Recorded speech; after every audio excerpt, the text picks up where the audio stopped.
And so, as you know, Andrew, this podcast is about the ikigai concept, but there's also another word, or gai is a suffix that can be added to other verbs. So the verb for work is hataraku. And so hatarakigai is another concept related to obviously meaningful work. And I think it was quite a common term in Japan in the 70s and 80s when their economy was booming. And basically, it's this balance of intrinsic and extrinsic motivators. So obviously meaningful work, good relations at work, but also probably good pay, good opportunity, and maybe this belief in a positive future with the work that you do. So I usually ask, what is your ikigai? But do you find hatarakigai? So do you have a good balance of intrinsic and extrinsic motivators in the work that you do?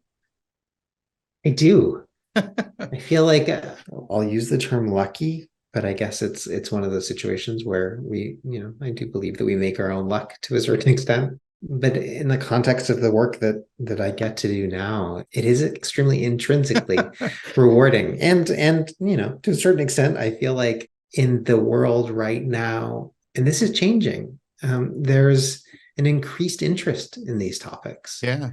And over the course of my, career over the last couple decades, it has definitely shifted in terms of people being much more interested and willing to talk about well-being and meaningful work and the conditions that enable success. I mean, all of these things that we're talking about right now, I don't think people would have paid much attention to, not even just before the pandemic. I mean, Yeah. I think that one of the things that the pandemic has given us to a certain extent is at least a curiosity and an understanding that meaning and well-being and decency are all things that are actually really important in our lives, and that work should be and can be an opportunity and a source for them in a different way than I think I would have necessarily believed that the world would have been as open to even just 4 or 5 years ago.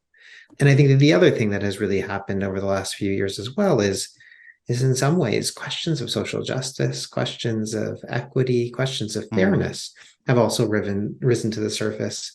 And I think a wonderful outcome of all of the work that so many of us have practiced around justice and equity, diversity and inclusion are an understanding that those questions and questions of well-being are kind of two sides of the same coin.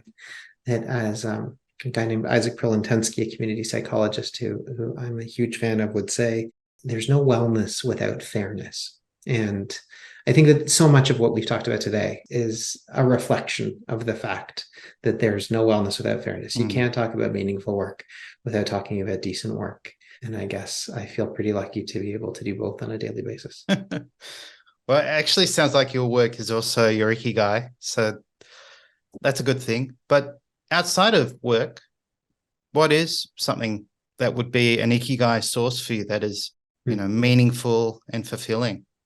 Mm. The arts is my short answer to that question. I am somebody who literally grew up breathing the arts and valuing the capacity that the arts has for creating transcendent moments in our lives.